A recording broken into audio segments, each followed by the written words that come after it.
யாரு நாட்டுக்கானவர்கள் என்று மக்கள் அன்னைக்கு தான் முடிவெடுக்க முடியும். அப்ப போட்டி எதற்கும் நாங்கள் திராவிடர்கள் அது ஒரு பக்கம், நாங்கள் தமிழர்கள் இது ஒரு பக்கம்.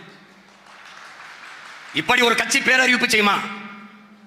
இப்படி ஒரு கட்சி எல்லாமே பெரியார் அந்த பக்கம் நின்னுக்க, ஒருத்தன் கூட எனக்கு ஓட்டு போட்டுறாத. என் இனத்தின் முன்னோர்கள் ஒவ்வொருவரும் பெரியார் இந்த பக்கவா எனக்கு போடு. அப்படியா பெரியார்? எத்தனை ஆயிரம் பெரியாரை ஜனவரி 3ஆம் தேதி அடுக்கிறேன்னு அன்னைக்கு பாரு. எனக்கு இதுக்கு நேரம் இல்லை, இங்க நேரம் இல்லை. அன்னைக்கு அடக்கம் பண்ணிட்டு தான் வெளியேறுவேன். புரியுதா? திராவிடர்கள் நாங்கள் என்னுவன் ஒருவன் கூட எனக்கு ஓட்டு போட வேண்டாம். தமிழர்கள் நாங்கள் என்று எண்ணுபவர்கள் மட்டும் இந்த பிள்ளைகளுக்கு வாக்குத்தார்கள்.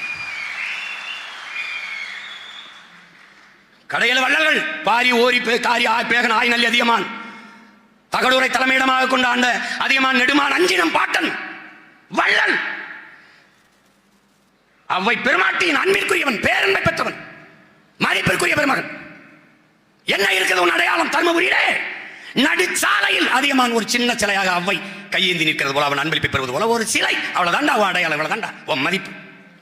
ஏற்காட்டில் ஏறுகிற போது என் அன்பு தம்பி தங்கையிலே அந்த வளைவிலே அதிகமான நெடுமான் அஞ்சி என்று இருந்த பேரை எடுத்து விட்டு ஐயா ஈவேரா பேரை நிறுவுகிறா என்றான்.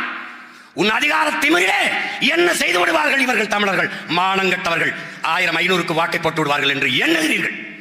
களத்திலே நிற்பவன் பேரறிஞர் அண்ணா என்கிற பெருமகனை பார்த்தோ, ஐயா எம்ஜிஆரை பார்த்தோ, ஐயா கருணாநிதியை பார்த்தோ, ஜெயலலிதா அம்மையாரை பார்த்தோ அரசியலுக்கு வந்தவன் அல்ல.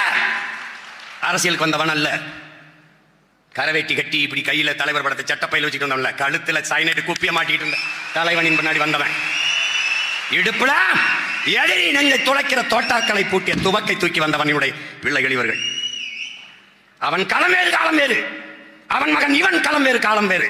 அவன் சீருடை அணிந்து ஆயுதம் தூக்கினான், நாங்கள் சீருடை இல்லாது ஆயுதம் தூக்குகிறோம். நோக்கம் ஒன்றுதான், என் இனத்தின் விடுதலை. அடிபட்ட புலியும் அடிமைப்பட்ட இனமும் எழுச்சியுறும் போது எவரும் எதிர் நிற்க முடியாது. நாங்கள் 12 காலமாக அடிமைப்பட்ட இனம், அதிலும் அடிபட்ட புலி வெறி கொண்டு எழுச்சியுறும் போது யாவரும் எதிர்வராது.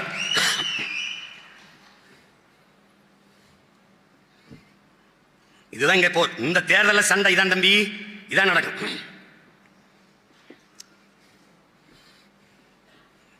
என் ரத்த சொந்தங்களே, என் கனவை சுமந்து போகிற இளைய தலைமுறை புரட்சியாளர்களே,